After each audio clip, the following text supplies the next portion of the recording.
with 6/10 of a second remaining. The brilliant shooting of Stephen Curry continues. Back to Green, into the hands of Spurlow. Fast break down to Weber. He turns. Look up behind the back. And the step and the foul. What a play by Weber. I've never seen a shooting display like this. Never. 37 and a quarter.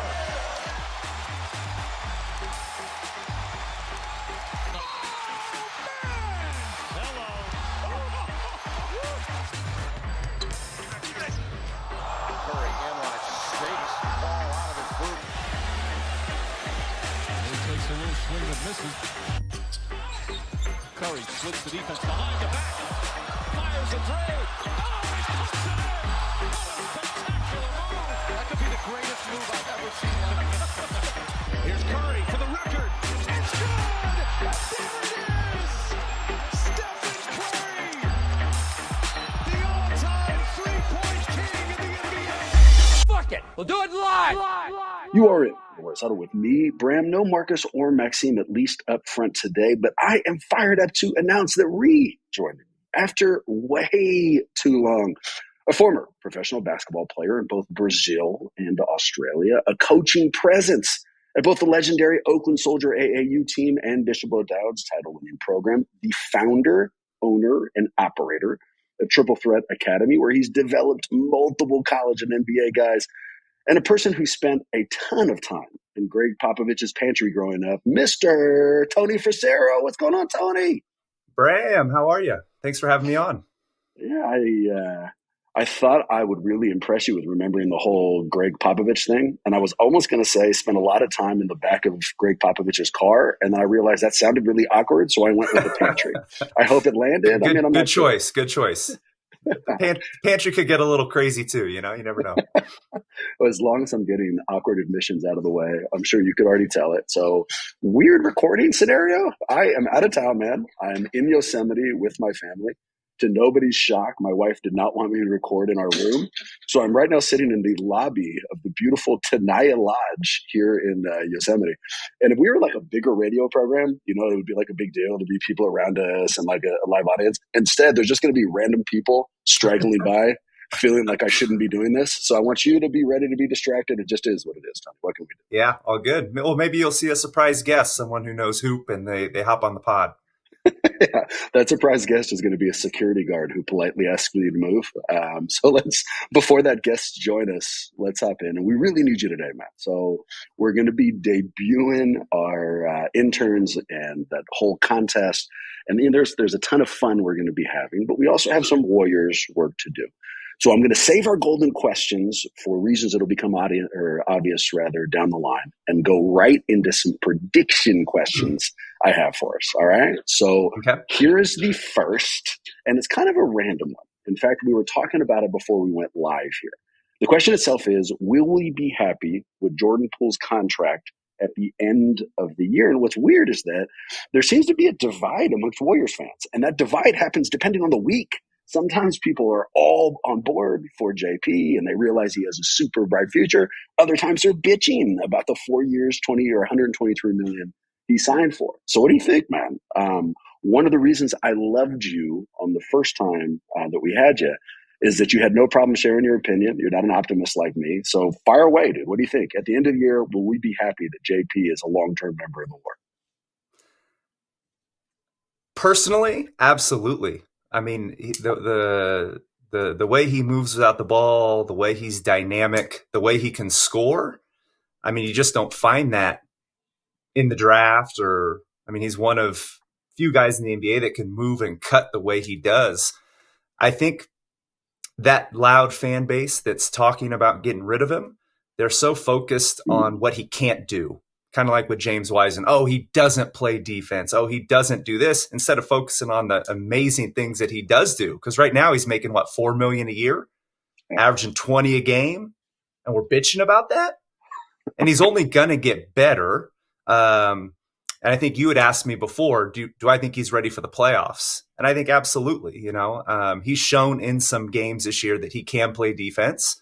But right now, how many young guys in the league play lockdown defense that also score? Does LaMelo play defense? Nope. does Anthony Edwards is starting to play defense, but he's a bigger, thicker wing. But at the end of the day, that's usually the last thing that comes, right? Yep. They learn, hey, if I need to stay on the floor, I need to start playing some defense.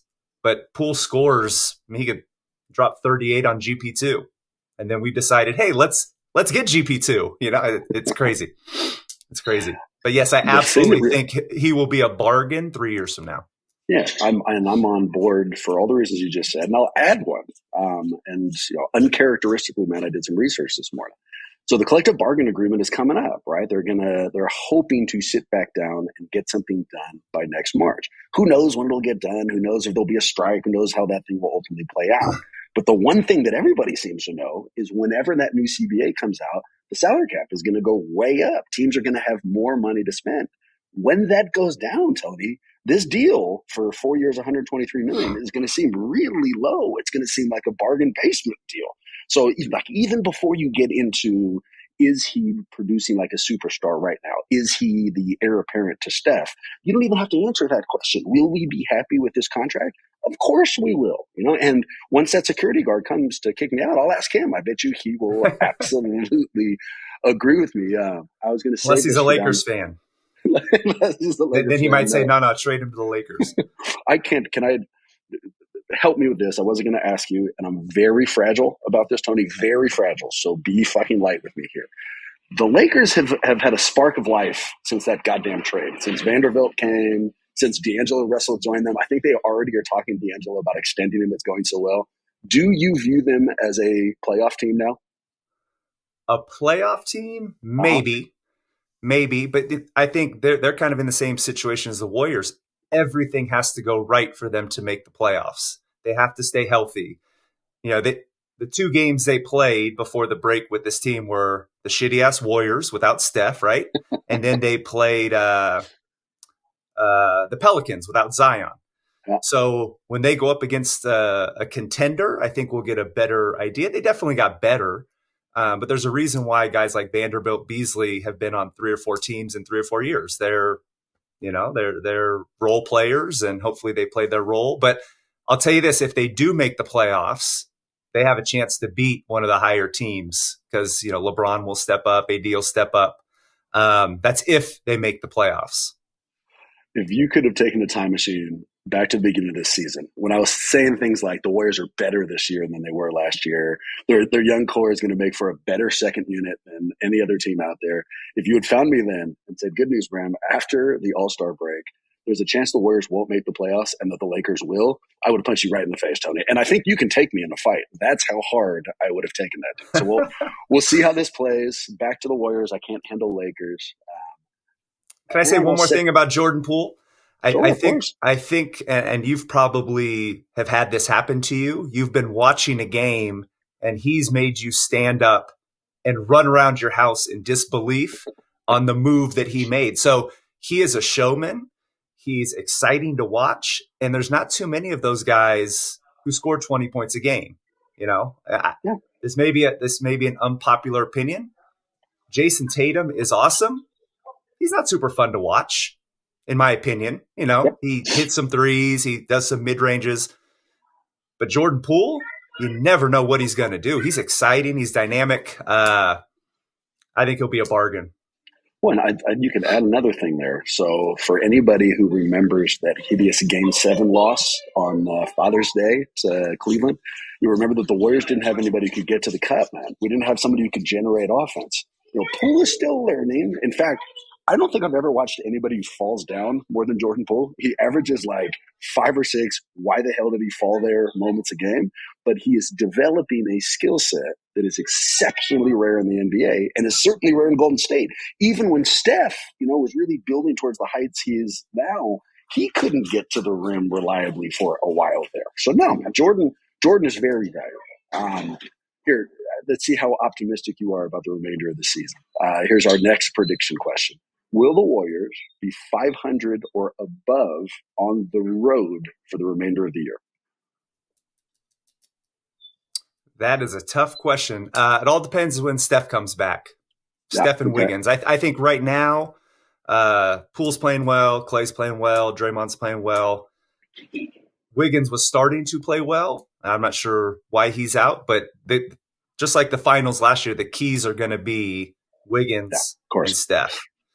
Because I think if you look back at most of their road losses, they're 2 or 3 possessions, right? So it's really about them focusing for an extra 4 minutes a game and not tricking it off at the end of the game. So prediction, I think they'll be at 500 and a little bit over 500 at home, sneak into the 6th or 7th seed, maybe have to go to the play-in, but I think they're going to make it.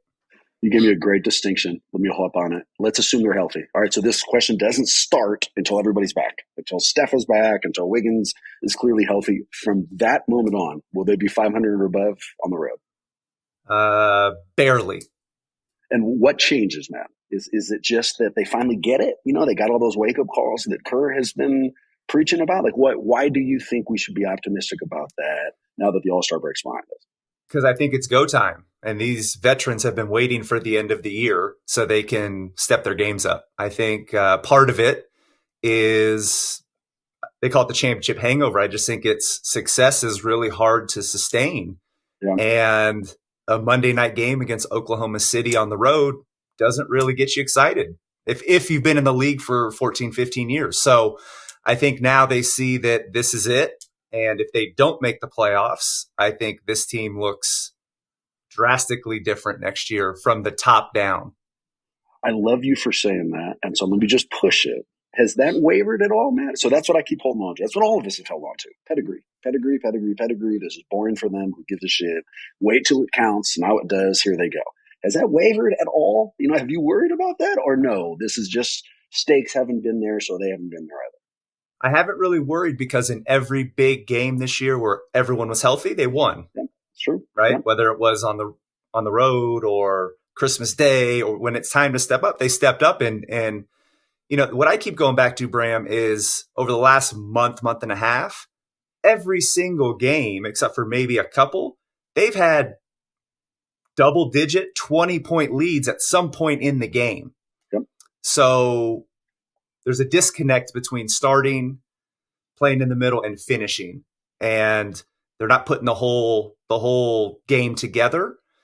But what I've seen when they're humming, I mean, they're really, really good. They just have to sustain it over 48 minutes. There's stats that back what you're saying too, man. The whole plus minus for the starting 5 is the best in the NBA. I mean, all of that stuff. I'll put it this way. I agree with you. And I really, really, really want to believe this, but I'm starting to lose grip on that. They better come out and show me something at the other end of this All-Star break because it's getting harder and harder to believe that. We keep screaming wake up call, and maybe we're there. Here's you've got me so optimistic. I'll throw this question at you. But let me ask you one question on that real quick. Why doesn't that same starting 5 close the game? If they're the best 5-person unit, wouldn't you think they would close the game? So I think the whole net rating with that 5 is a little skewed because they only start the game, right? They don't play a whole lot in between. So there's a reason why they start and don't finish. I'm not 100% sure why Kerr does that, but we can't keep leaning on, we've got the best 5 because they don't finish. And at the end of the day, if you play 8 minutes and you start, but you don't play the rest of the game, the impact in the last 6 minutes of the game is a lot different than the impact in the first 6 minutes. Dude, Kerr has been off his game this year. And I'm going to say this in a weird analogy because that's the only thing that I'm capable of. But I'm a psychopath socially, Tony. I get all weird in parties, right? Let's say I throw a party. It's people who I know, who I love, I'm generally good with. But there's one person I don't know, and I'm not sure how to deal with it. I'm constantly worried about that person. I'm always going over, I'm making, trying conversational fragments. They don't always land. And even though there's all these other people, I'm focusing on one person and not doing a good job developing. Kerr has this system that's been phenomenal for years. He can't develop young guys. This year, those young guys were the weird people at the party on the end of his bench. He never felt comfortable with how to deal with them. And so, these normal scenarios, if you had asked me, why aren't they starting? What are they doing? What are these lineups like? My usual answer is, I don't know, but I trust Kerr. This year has been the first time during the dynastic run. I still trust him. He knows better than I will ever know, but it doesn't feel like he's firing all cylinders because he's been handed a roster that doesn't make sense with his system. He doesn't have 8, 9 guys that he trusts. Does that make sense? That makes sense, but people I've talked to that are around the team, after they started 3-7, the vets went to Kerr and suggested that the young guys don't play anymore. So I think there's a big disconnect right now between Lacob, Myers, and Kerr. Lacob wants one thing. I think Myers wants to see the young guys play a little bit more, and Kerr is going to do whatever the vets ask him to do. So I think part of the reason why Lamb and these guys are playing, it's kind of an FU to the front office. Like, hey, Steph and the vets asked me to do this. This is what I'm going to do. Get me some veterans. And, at the end of the day, when you're a high school coach, I'll speak from that perspective, and you have a freshman that's on varsity, it's a lot harder to coach. But at the end of the day, that's part of the job. You have to coach who you have, not say, oh, well, you're too young. You don't get it. We'll get to you next year. So it's I think he's totally off his game. And I don't know if that's calculated or not. And that's the hard part. I'm not quite sure. It's a great read. Keep me in your coach's perspective. All right. Let's say you have a young freshman phenom who needs to be developed, but isn't quite there. And you also have a title-worthy senior class. And the title-worthy senior class comes to you and says, don't play them anymore. That's it. Stop playing with these young guys. What do you do? Do you listen to them, or what's the coach's obligation? So I guess it all depends on how well that freshman's playing. So let's use Kuminga as an example, because he seems to fit that narrative that you just said. So the other day, I forget who they were playing. He was playing great, gave up one backdoor cut, and he sits the rest of the game. Meanwhile, Lamb comes in, who would be considered a senior, right? And gave up bucket after bucket after bucket. So I think at the end of the day, a lot of that is sitting down with the seniors and the freshmen and talking about it. And I don't know if they've done that. I haven't been in the locker room, but you say, hey, listen, we're all trying to win. I'm not trying to put the freshman on a pedestal to gain notoriety. I want to win too. And if that freshman, Kuminga, can help you win, you put him in the game. Yeah, sure. Because a lot of that, at least from the high school level, would be jealousy, right? It's, hey, I'm a senior. I put in my dues. But if Jason Kidd, so I remember Jason Kidd was a freshman. He wanted to go to O'Dowd. And at the time, the Coach Phelps, who was the winningest coach in California state history, said, we don't play freshmen on varsity, mostly because the academic load doesn't warrant success. You get here, we don't want you to get behind. So he goes to St. Joe's, and guess what? He plays over every senior. And there's probably some seniors that weren't happy, but at the end of the day, look who he is, a Hall of Famer. So I think it's a delicate balance, but you can't just treat them so different that it's obvious to everyone in the gym. Oh, you make one mistake, get out for the rest of the game. And I think that's happening with Kuminga and Moody. And I was talking to someone the other day, if Draymond opts into his contract and I was Kuminga, I would ask for a trade, because it's not going to change. It's not going to change with the core three here telling Kerr what to do, unless he's treating this as the last hurrah. I would be crazy if I didn't ask you these follow-ups. And I will follow you. Whatever you feel comfortable sharing from your source is what you feel comfortable. Yeah. When you say the vets asked some of the young guys to not play, what vets are we talking about? Steph. All right. And when did that happen? After the 10th game. Literally that early. Yeah. I mean, the 3-7 start is what you said. And I think that was right around when Wiseman went to the G League. Yeah. And you saw some things moving. And I think the only one that kind of cracked the rotation a little bit was Kuminga, because they really needed his skill set. But look at Moody sitting on the bench all year. There's no rhyme and reason for it. There really isn't. And did he ask for specific people? Was he like, no more Moody, no more Wiseman? Or was he just saying, I'm just done development-wise. You guys decide who it is who should sit. I think the term young guys was interpreted as Moody and Wiseman. Fair enough. Yeah. And we saw J.K. get a little time. How are you doing with Wiseman, man? You were one of the last Wiseman holdouts. You still believed in him. How'd you do with the trade? Do you still believe in his future? Oh, absolutely. I think, the rhetoric that came out from the Pistons, hey, we see a dynamic four who can bring the ball up the floor, who can do all this stuff, is exactly the way I see him. Yeah. And I hope it translates for him there. I mean, he got more minutes in the first game with the Pistons than he did the entire calendar year of 2023 with the Warriors. So it's all about reps. And for whatever reason, You could say he wasn't a fit here, but I think that goes back to the stubbornness of Kerr. Oh, yeah. He wanted Wiseman to be Looney.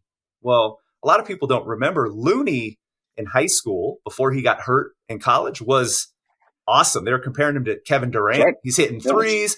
Well, he realized to make it in this league because he didn't have the mobility anymore, he had to change his game. So he got real thick. He's below the rim. He rebounds. He does all the stuff that fits into the system. That's not Wiseman. So what made me most upset about the trade, Bram, is that they traded him for Gary Payton II, who was literally on our bench last year, and we could have signed him. Not that I don't want GP2. I love him. And then he can't play. So you need a body. You trade for someone who obviously fits the system, who we all love, but he can't play. And he was on our bench. So to me, that shows me the dysfunction right now with and the divide between the coach, the vets, the front office, and Bob Meyer. And Bob Meyer's not on a contract. They let him make that trade when he's not signed in for next year. That's pretty incredible too. I have no idea what to make of the Bob Myers scenario. And Maxime! We welcome in Maxime.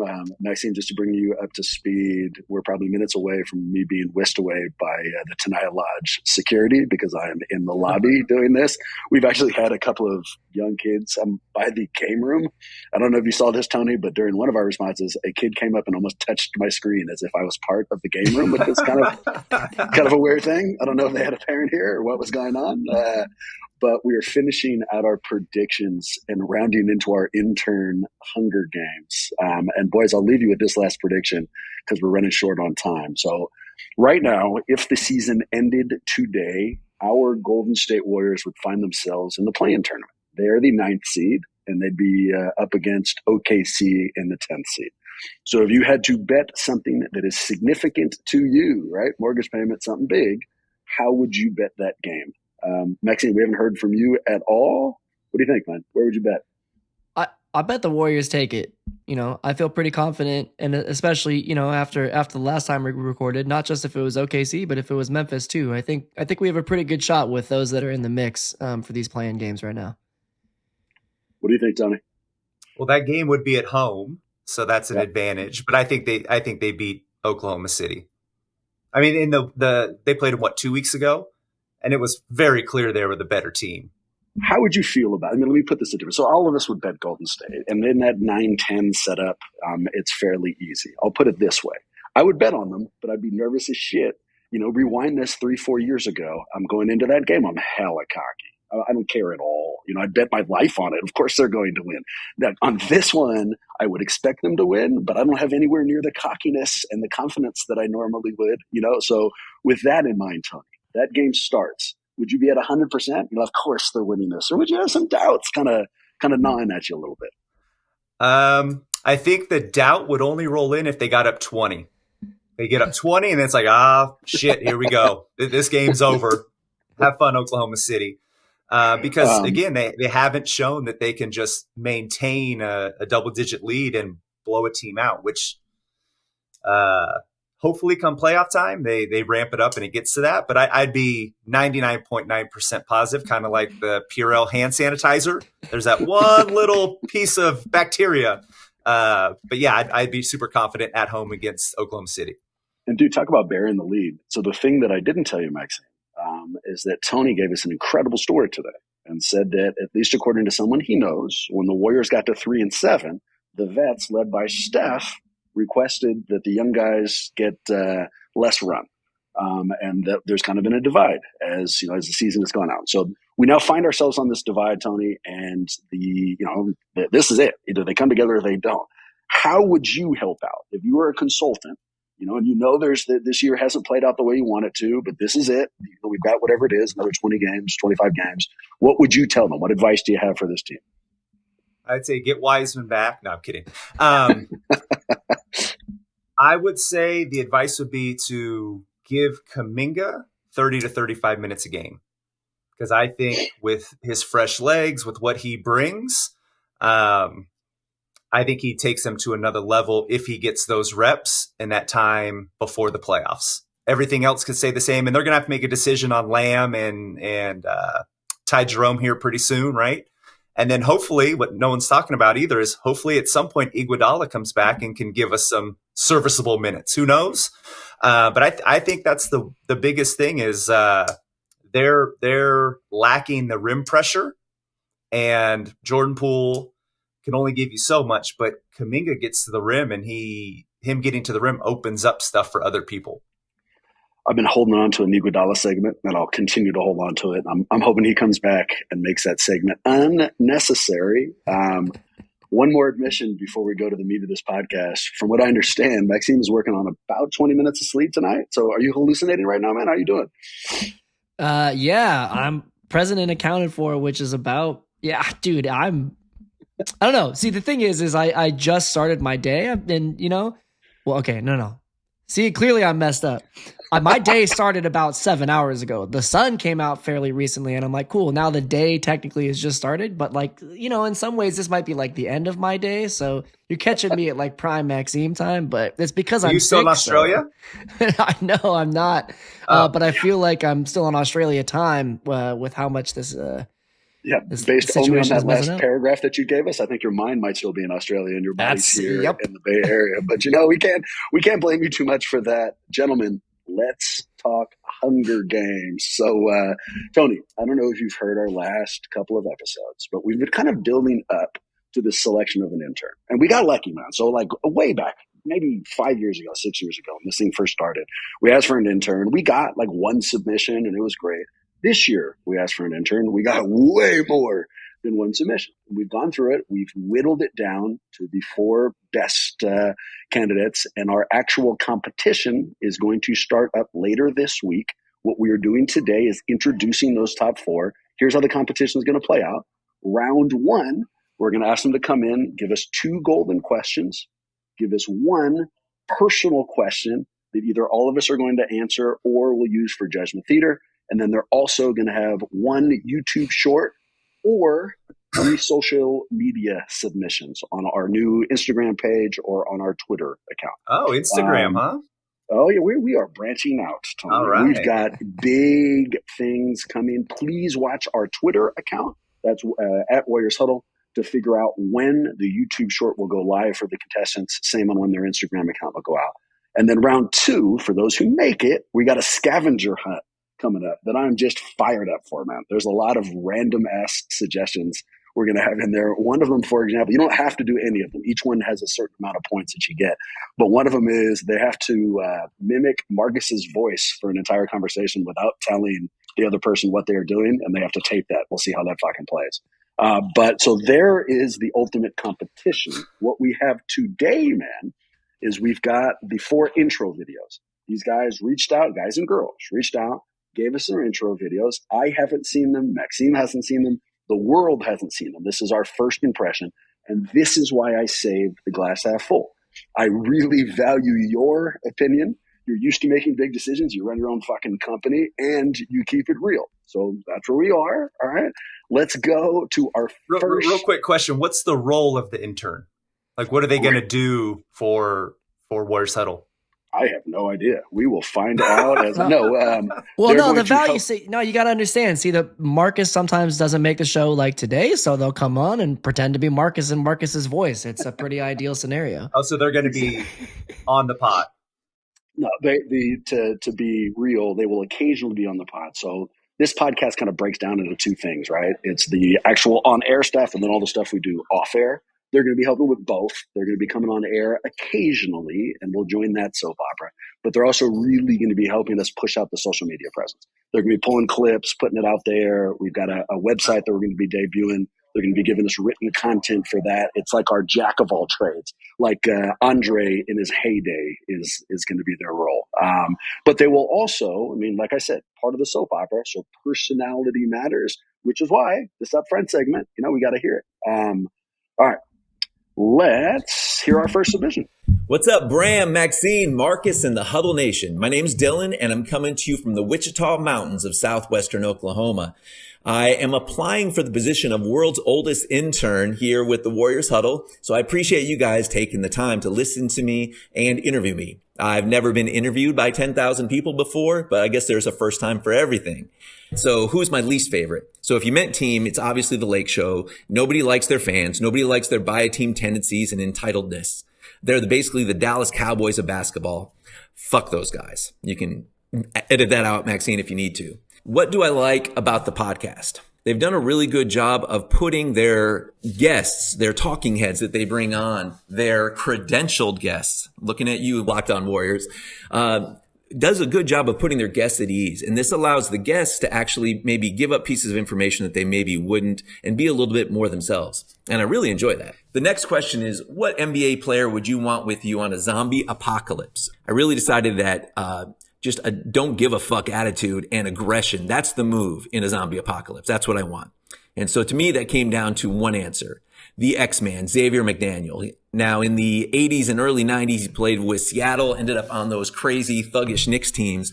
And he's a little bit of Latrell Sprewell mixed with Wayne Brady gonna choke a bitch, topped off with a man has Bobby Portis's eyes. He is crazy. He put Gary Payton in a sleeper hold and put him to sleep on the court because he bumped into him in practice. You know, when we're inevitably surrounded by a million friggin' zombies, there is zero doubt that he's going to see red and charge in. And this is going to give me time to either get a Gatling gun or better yet, run off. So that's the man I want with me. The last question they have here is, why me? To me, it's like Screech said to Lisa on Saved by the Bell. I've been dating you in my head for years. I mean, I've been arguing and talking shit with the Huddle since it was just Bram and the Wizards guy. I think the last thing is that I feel like I've lived a bit of an unconventional life, and that tends to make for some interesting talking points. I was a spring break party guide in Acapulco, and I also worked there as the bungee jump tout. I worked as a network engineer. I spent years as a Yosemite climbing bum. I was a manatee wrestler, dive master in Thailand, science teacher in Korea, international ultimate frisbee vagabond, geologist, and trophy husband. Now, I think this allows me to bring some unique perspective and anecdotes to the Warriors Huddle soap opera. And the only thing that's left on my bucket list at this point is to channel my inner Robert De Niro and become the world's oldest Warriors Huddle intern. I hope you guys give me the chance. Thank you very much. So some logistics before we get into our opinions on Dylan, who I really like, actually. For those who want to watch the entire video, because we're going to edit a little bit for today's purposes, hop up on our YouTube page and you can see everything that they recorded, including when I tried to get away from the person vacuuming behind me, and I went outside for 2 seconds and it was cold as fuck and I came right back inside. But just go to YouTube, search for Warriors Huddle, you will find all of those. To Dylan, he came in fired up, had immediate energy, had an age that I can associate with. I liked him almost instantaneously because of that. If he is living with his parents at 48 years old, I would be shocked. So I don't think that's going down at all. Things I don't like, I'm not sure orientated is a word. I think it might be oriented, but I'm not sure. You know, look, I am not a Webster dictionary, and he got a little bit lost in his Andre take. I mean, we seem to really get a good 4 or 5 minutes of Andre information. But let me put it this way. His vibe fits. You know, we are self-deprecating on this show. There's a soap opera component to it. I can see Dylan fitting that. So thumbs up for me. Good job, Dylan. Well, I think if you ever have to take a day off, he can do the Iggy biopic episode where he spends an hour and 45 minutes talking about Andre Iguodala. But interesting that he's a geologist. He probably thinks about things a lot differently. But from an energy perspective, he hopped right in and was like, fuck yeah, let's do this. So I tried to come up with a joke about him being a geologist for the last 5 minutes, and I came up with nothing. I have it written right here, geologist, and then nothing. I have nothing to say. I was trying to think of a rock, and they call the basketball the rock. How you can do it. Yeah, I went that way. Came up with nothing. I would test his knowledge and ask him, what is the most memorable Kevin Mitchell highlight that's ever been seen, and see if he can. Well, don't tell him. Don't tell him on air. I thought you were asking me. I felt him. Ask him to see if because he could have Googled early 80s, late 80s, early 90s baseball and come up with something. But he mentioned TMC. I wanted to show everyone the throwback sweatshirt. Hey, that is sick. Yeah, barely fits. Fat guy in a Worry about little it. sweatshirt. It looks good. That's exactly right. I know. I mean, came in with the energy. I appreciate the enthusiasm. And I also appreciate the commitment, right? Like you can tell that he thought about the questions. You know, he didn't come in and said, okay, well, favorite Warriors player, I guess I gotta go, right? He was like, nah, it's Iguodala. Here are all of my reasons. And maybe they were a lot for a podcast, but if we're asking somebody to be thoughtful and put together interesting commentary, I also think it's really wise of him to pick somebody that's still on the team. You know, it shows both breadth and longevity because he's not in his prime anymore. But I respect that he's picking somebody he's like still current, right? Because we're going to be on social media. You want to be able to play to both sides of the fan base. So I love that he's got the old school Run TMC love and the love for the current squad as well. And give credit where it's due. This isn't even the competition yet. These are the intro videos. And Dylan very obviously spent a long time thinking out what his first presence on screen would be. You know, so jokes aside, man, of course we appreciate that. Nicely done. Next time, get an old school Star Wars poster on your back, but then you'll be good to go. Quick question. How long was his total video? 35 minutes. Yeah, his came in a solid gigabyte ahead of everybody else for 8.5 minutes. So respect the hustle. You get love. I mean, 5 of those minutes were life lessons from Andre Iguodala. So, I mean, it is, you know, it is what it is. You got to enjoy Maybe that could be his nickname if he's the intern, the Gigabyte. The Igabite, because he likes Iggy, the Igabite. I mean, if we're giving out nicknames, can we start with one for me? Don't give one to the fucking interns yet, dude. He's not even a part of the show yet. You're too fragile for a nickname. Factually accurate. Let's get to our next guy. What's up, guys? My name's Cody. I'm a Charlotte native. I had an opportunity to meet Steph while I was playing basketball in Charlotte. So that kind of cemented me as a Warriors fan. And, you know, I've liked him ever since. That was probably 2013, 2014, something like that. Least favorite opponent ever. I wouldn't say I have one, simply for the fact that, you know, every time we play somebody, it's an opportunity to watch the Warriors play. Like, obviously, being from Charlotte, they don't play the Hornets that often. But when they play them, it's like some people here will be like, yo, like, we busted you, blah, blah, blah, blah. And then, like, we'll play them at Chase Center or something and just, like, smack them, just, like, dog them.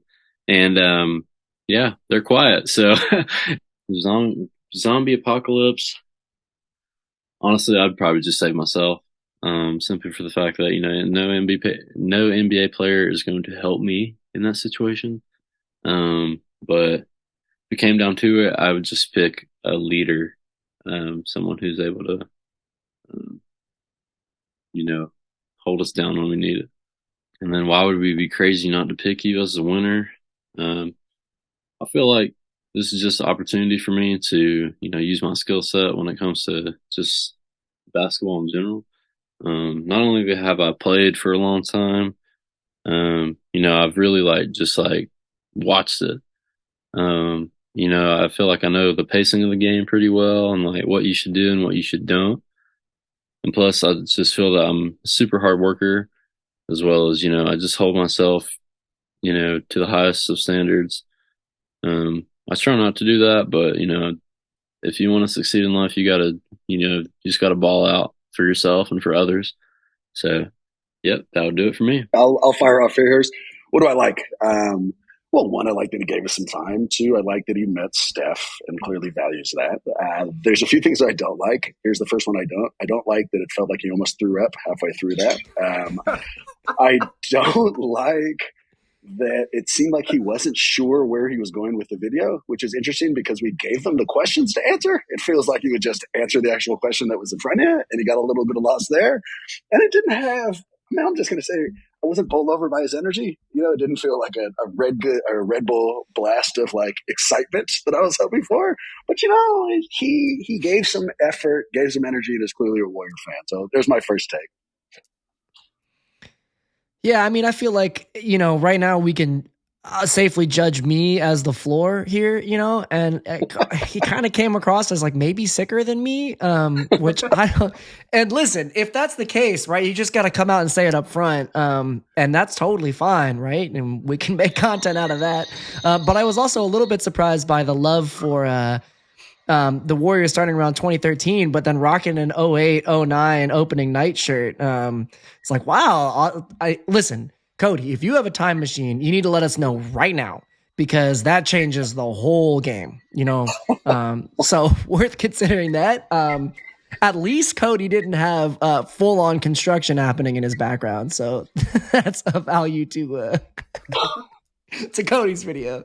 It's literally the only portion of this hallway that they vacuumed is the one right behind us. Tony, what'd you think? So, big plus for the original Star Wars poster in the background, which probably means he's still living at home, which he might have lots of free time to help out as an intern. Sounds like he's more like a Steph fan than an old school Warriors fan. Not sure if you're looking for that vibe, but overall, I'd say let's look at the others. But the energy was a little lacking. Big plus for the accent, though. That was nice. Out of town fans, so I'm always a fan of any outside perspective we can get.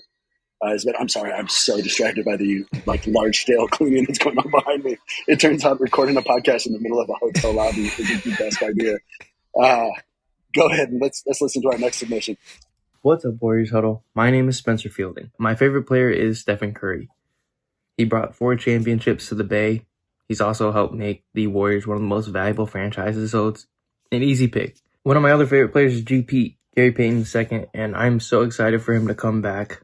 Even if it's going to take a month, I'm excited for his return.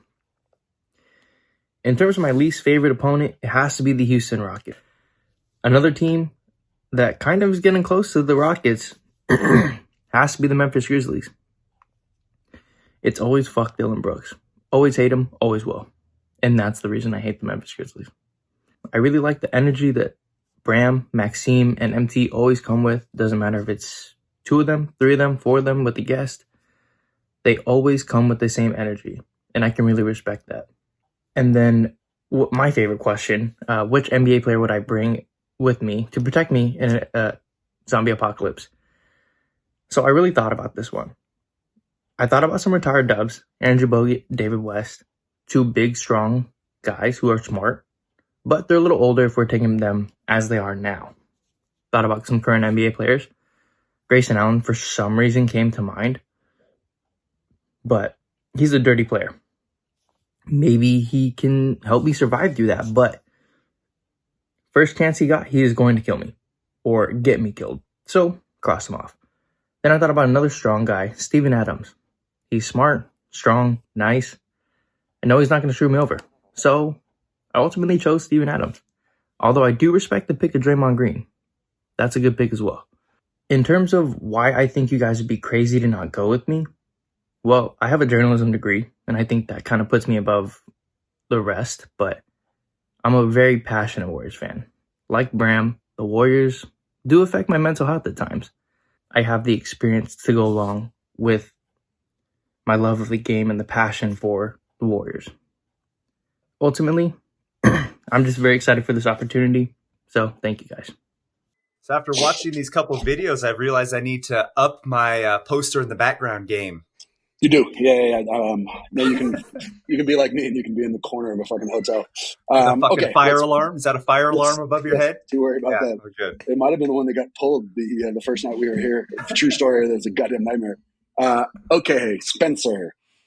Things I like. I liked how formal he was. It made me feel like way more important the way that he approached that interview. It felt more like he was trying to intern at like a giant tech company or something, as opposed to a fan-run yet incredibly important podcast.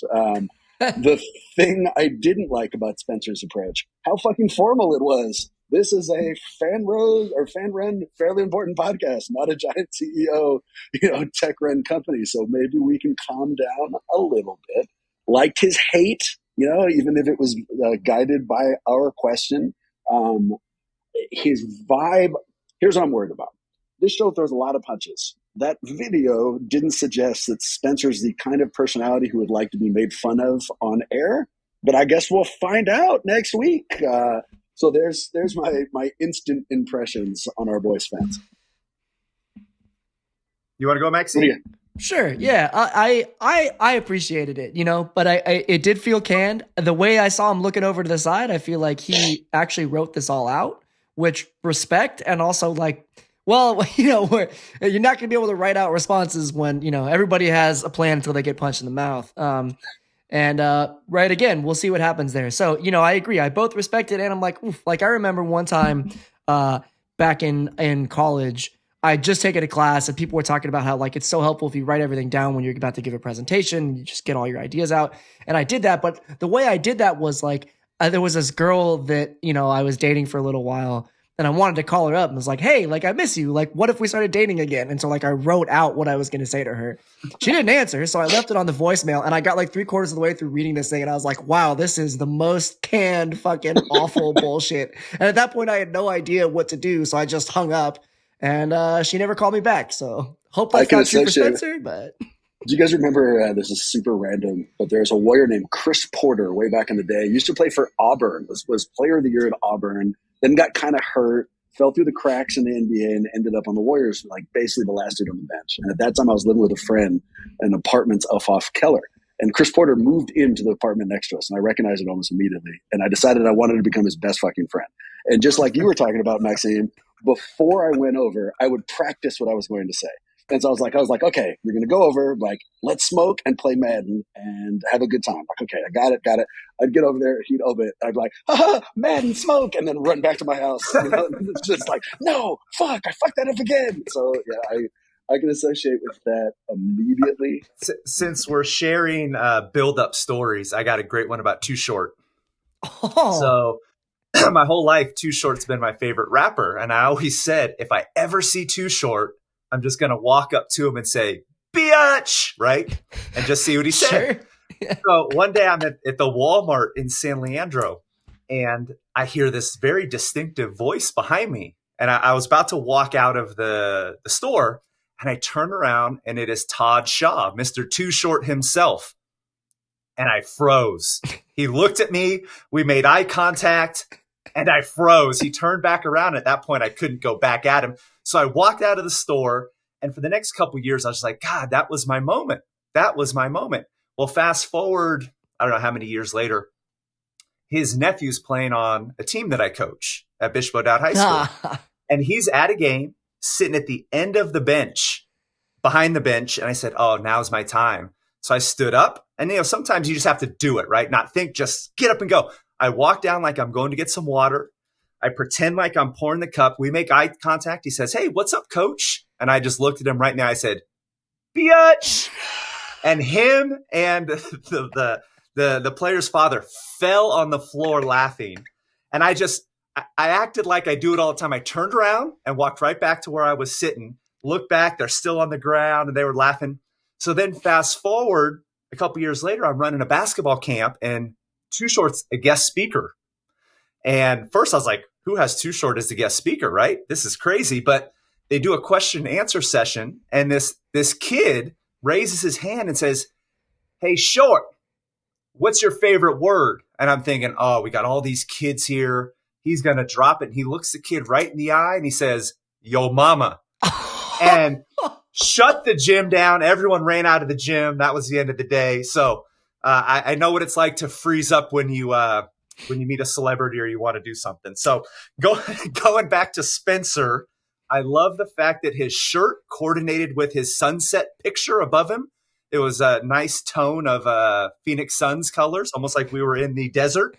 But he seemed very nervous. But then he came out of his shell a little bit when he cussed. So he knows this is a foul mouth friendly pod. But he didn't quite have the charisma that I think it's going to take. But I don't know if it's not there or if he was just a little nervous. Do you guys hope that he actually, on his notes that he was going over and looking at, it said cuss, somewhere in there, like, make sure you drop the F-bomb here, and then he dropped it. I like it. Don't know. Again, it makes me feel know. important that he was nervous. This is going to be a fun thing to edit, Maxime. Oh, it's going to be a nightmare. I can't wait. But at least I've gotten like 2 hours of sleep last night. So. But why didn't you get any sleep? Because you're sick? Yeah, man, I inhaled some mold last week. And, is that a new strain of weed? It's called mold. You went to like Harborside, like exactly, give you the mold. Right. Yeah, and I don't smoke weed. I inhale it. It's a poorly named strain too. I'm not sure why they went that direction. I'm trying to be the anti-Bill Clinton, Well, actually, a buddy of mine sent me a picture from a dispensary the other day, and there was a strain called Perry Gayton, like Gary Payton, but the two first letters were reversed, probably for copyright purposes. Yeah, both clever and too clever. There'll be like 4 people who actually understand that. Like, what the fuck? And it's like the glove, but the G and the V are reversed. All right, let's go to our last, but certainly not least contestant. In fact, it's one I'm really excited to hear from based only on our email back and forth. Maxine, pull up Tiffany. Hey, Dub Nation. I'm Tiffany. I'm from Williamsburg, Virginia. Final 4. Let's go. Who's my favorite warrior? Klay Thompson, a.k.a. Game 6 Klay, a.k.a. China Klay, a.k.a. Headband Klay, a.k.a. Reporter Klay, a.k.a. Seep Captain Klay. The man's had killer stats over his 10 seasons, including most threes in a game. He's super focused on his overall mental wellness stemming from his injury through his road to recovery and finally his debut back into the game. He's definitely a role model for any athlete who's going through the same journey. Least favorite opponent, easy, 2018-19 Houston Rockets. Chris Paul, James Harden, and Austin Rivers all in one team, enough said. I couldn't even watch Game 7 live during the playoffs because I was a hot mess. I really couldn't even sleep either. Something I like about the podcast, I like the camaraderie and the chemistry with everyone on the show. What do I like about the show? I like the chemistry between Bram, Marcus, and Maxime. I feel like it flows really well. They're playful and have fun with it, and they don't take themselves too seriously. What I don't like about the show is that there's not a story time with Uncle Marcus where he just tells you a bedtime story. Okay, so which warrior would I want to protect me during a zombie apocalypse? I feel like on name alone, that would be Steph. Because he would have access to this special magical spaceship that will be taking all the smart, wealthy, and talented people to a colony somewhere, either on the moon or on Mars. And I feel like if anyone can get on that spaceship, it would be. Now, if we weren't ready to colonize anywhere in space, then I would want Draymond protecting me for obvious reasons. Steven Adams could sit with us, but then, who would babysit Ja? So I feel like you guys would be super crazy to not pick me because I feel like during our initial Zoom, we had great chemistry, we all meshed well, and that kind of stuff is hard to... I always keep it real. I'm 100% authentically me. Come on. Wow. Wow. So likes are long, and they were all justified. I'll go with the obvious. She spent time on that. There's production value that we normally don't have on this show. I don't mind telling you, Maxime. She may take over the master of all video, dude. Like underlining sound, little sound effects. Do you have a little bing that you can hit a button? It goes bing. Oh, no, do we? We'll find out right now. Maxime, do you have that? Yeah. 1 sec. Here, right here. See, there it is. There it is. You see that? That's how impressive. We are. I like that she valued the camaraderie. She obviously gets making fun of yourself and making fun of each other. There is one major thing I don't like, though. The super obvious crush she has on Marcus. I don't feel like we can allow that to go any further. I'm just telling you right now, Tiffany, because we said this when we met you, you got to lay off on how much you like Marcus. I am way too fragile for any kind of compliments like that. But phenomenally well done, illustrated by the fact that was the only video we played all the way through. So great job, Tiffany.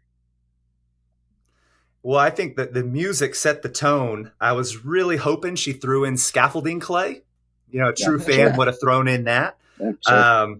I can really see a scenario where she tells Bram to fuck off. So I think that's bonus points.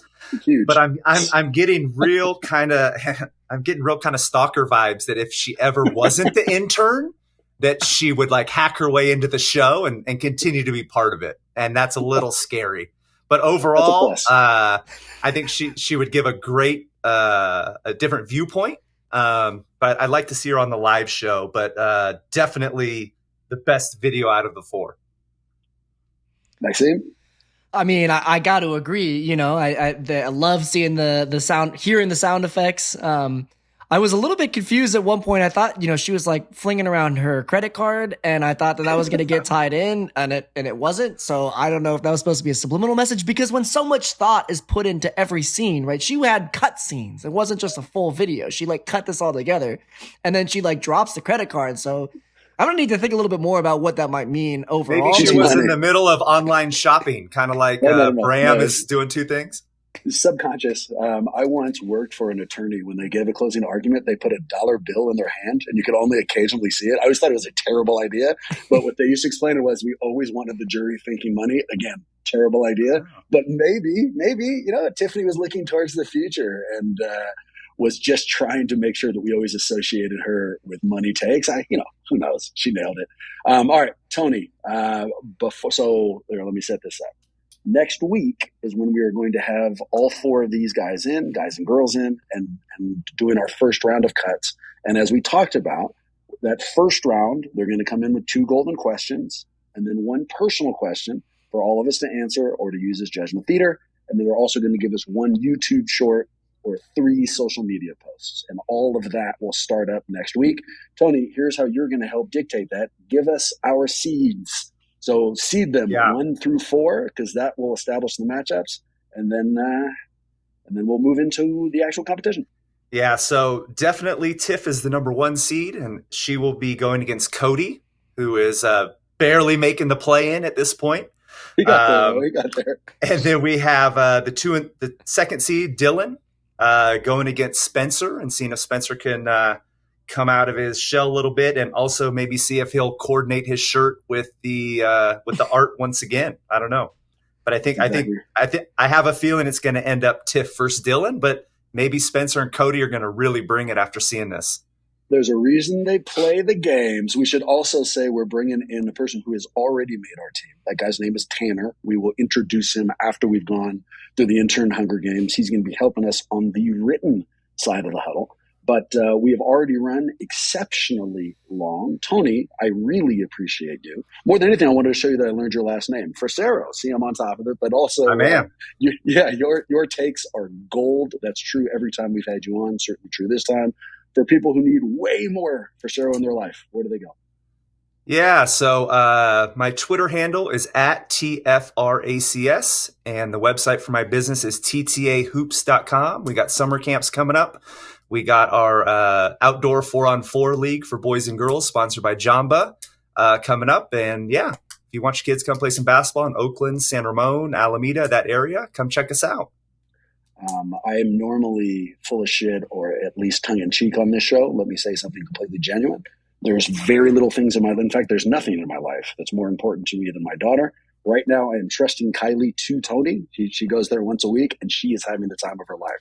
So no bullshit. Triple Threat Academy. If you've got a kid who wants to get into the game, it is a phenomenal way to both start and to really develop your skills. For us, you know where to find us. You want to shoot us an email, you can send it to the lodge at Tenaya Lodge. No, that one's the Huddle at Warriors Huddle, and our only source of social media is on Twitter. That one's at Warriors Huddle. And hopefully we'll see you next week when we continue off our Intern Hunger Games.